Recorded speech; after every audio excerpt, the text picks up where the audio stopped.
we took this apartment for around 60 and set it up, and we invested in around 4 to 5 lakhs in it. From day one, we got a booking, and I looked at Hyderabad, I looked at Bangalore. The rental returns are around anywhere from 0.5 to 2%.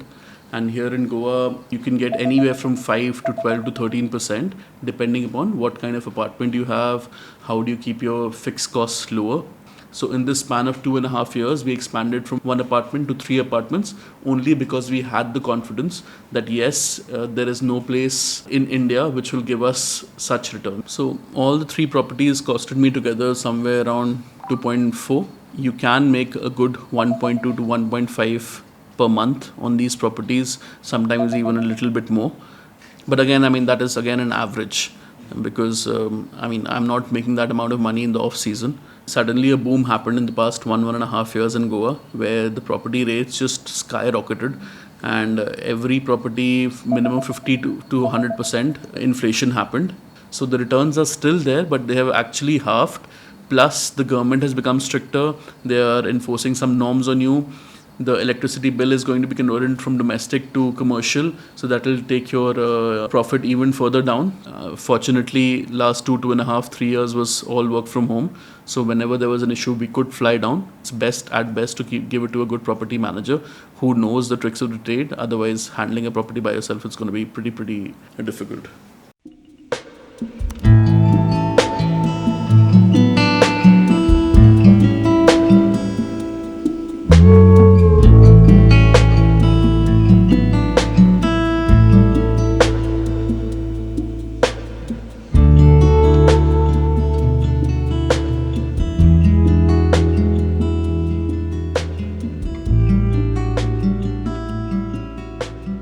In 2019, we had bought this for about 2.1 CR, and it's currently valued at upwards of 6 CR, 6.2, 6.3.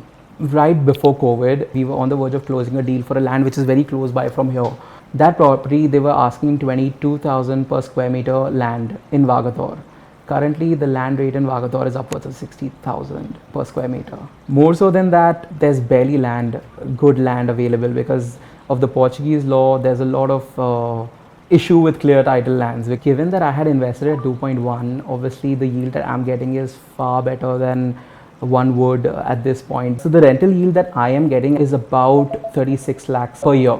But even now, let's say if one was to buy this property at 6 CR, in hand they are still getting upwards of 6%, 5-6%. And if you go to think about any of the metropolitans, you think Delhi, you think Mumbai, you think Bangalore, you think Kolkata, you think Pune, it's not as good. This villa, we range between 28 to 38,000 in off season, and in season we range between 45 to 55,000. Prime, which is like your New Year's, Christmas, around that time, it ranges somewhere between 1,10,000 to 1,20,000 per night.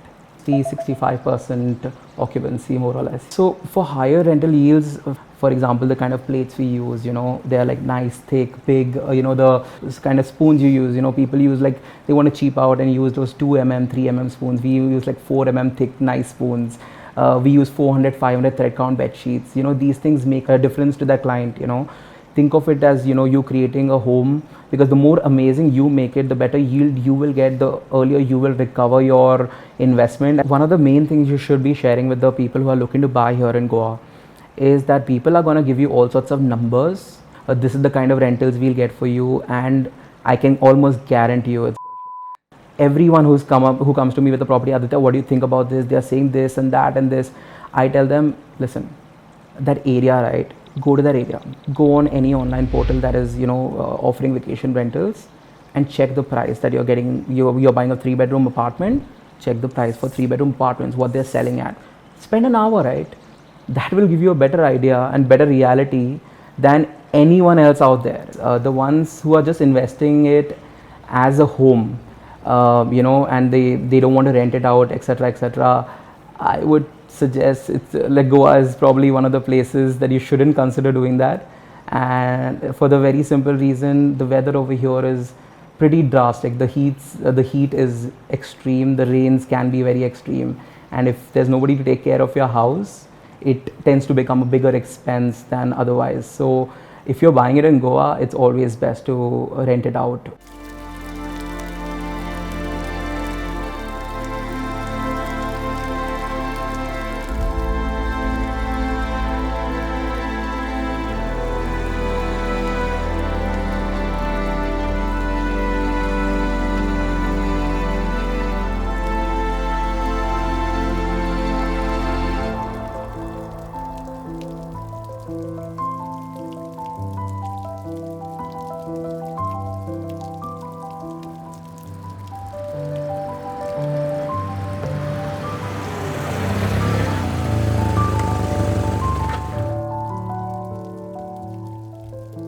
Infinity pool on the first floor.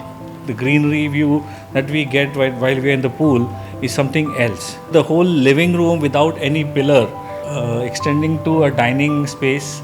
You know, the flooring in the ground floor, the black and white pattern created so beautifully out of these Nitco tile slabs.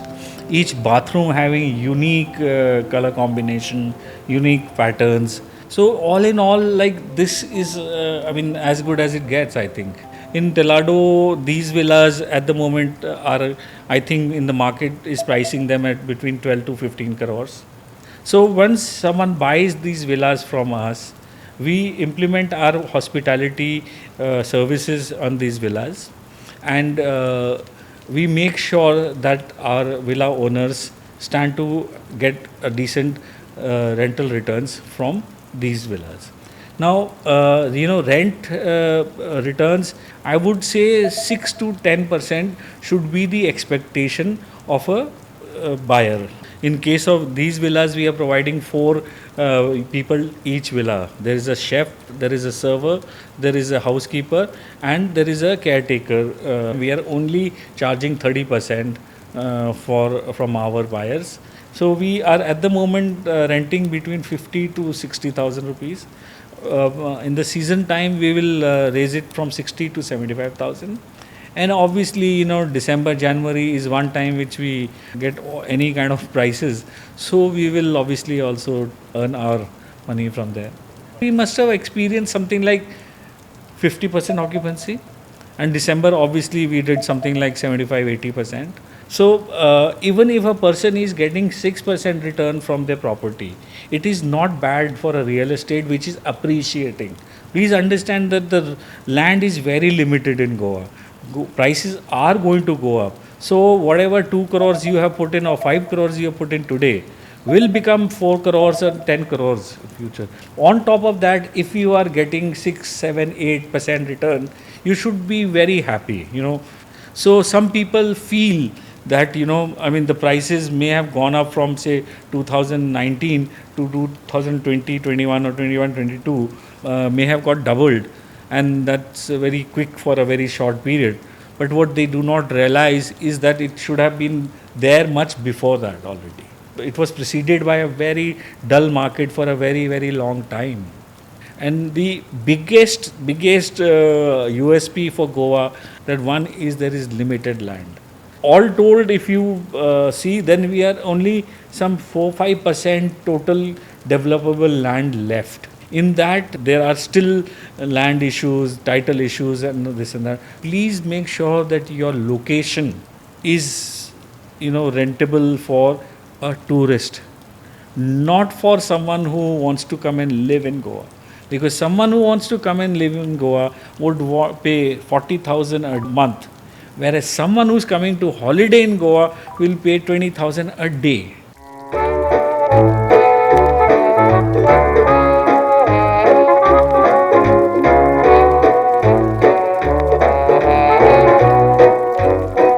So this is the main complex, the main building, which houses 3 rooms, the kitchen, the dining space and the living room. Then this is the pool here, and then this is a set of 2 rooms, and that is a single room unit. So all together we've got 6 rooms here.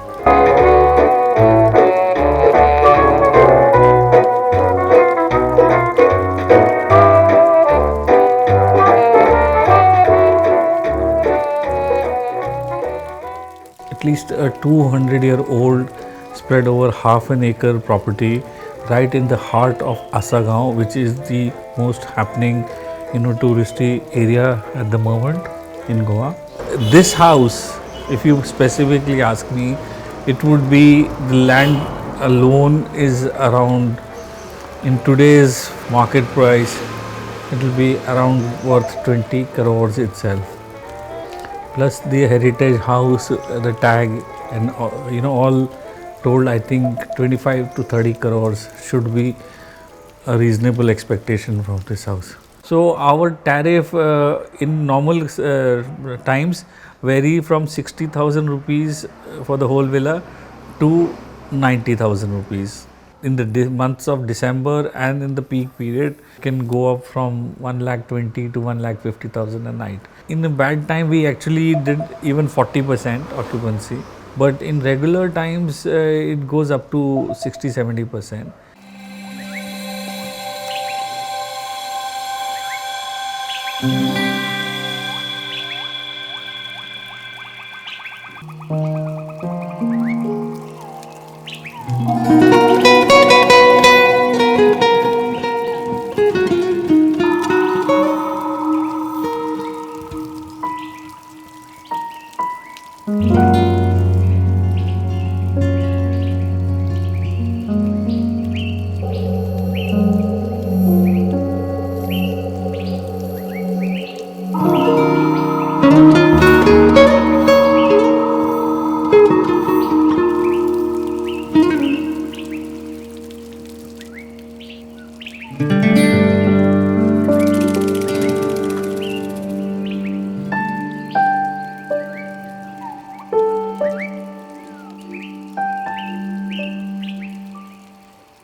So it's about 25,000 square feet, in terms of just what the whole thing is. And the built up area is only 4 bedrooms, 2-3 living spaces, a very nice dining area.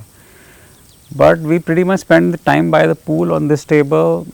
We just get out of the bedroom and then the sunrise is right in the morning, is right in front of the pool. In Delhi I never wake up for sunrise, but here I always do. See, the landed cost of this one was, between 15 and 17.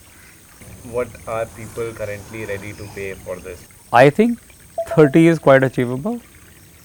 I haven't entertained a serious conversation, so I haven't really got to that point.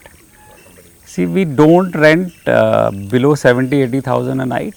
In the season, it's typically between 1 and 2 lakhs, but December, close to that period, 2.5 lakhs. Because we are not aiming for occupancy, so our occupancy is maybe about 30%. In terms of purely yield, the lower the price point, the better the yield, because a lot of people who come to Goa want to pay 20,000-30,000 a night for a 4-bedroom house, right? But for the higher end homes, the yield is really low, because the price point is high, because you don't want to rent it to all kinds of holiday makers. So if you bought something in 2018, then the yield today, if on that buying price, is pretty high. But if you buy something now, then the yield is not more than 2-3% for the more upscale homes. So the yield is almost inversely proportional to the level of the property. For our house here, the staff cost is about 2 lakhs a month, and then maintenance and consumables, utilities, electricity, this, that, cars, maintenance, another 1.5 to 2 lakhs a month. So on an annual basis, expect to spend about 40 lakhs a year. Most of that actually is recovered by the rental incomes, and that's the reason, also partly the reason the returns are low, because the cost of operating is high. I could have bought a house, I was here in 2017 looking for some, and then it was like, if you buy, how will you manage, what will, because the ecosystem of other companies managing holiday homes was simply not present even in 2017. If you were Airbnb, you were on your own. But then now, you buy a home, you pretty much give it to them, and sort of they look after it, they rent it. Goa has something for everyone. My parents are happy to come to Goa, my kids are happy to come to Goa, my friends are happy to, everyone's happy to come to Goa. It's well connected. From everywhere you can fly, multiple flights a day. I try and come twice a month if I am not overseas or if I am not caught up majorly with something. So when you say return, it is a little bit of a limiting calculation to calculate return only in terms of money. Obviously, if you are buying a house in Goa, then money isn't the biggest of your worries anymore. Quality of time is.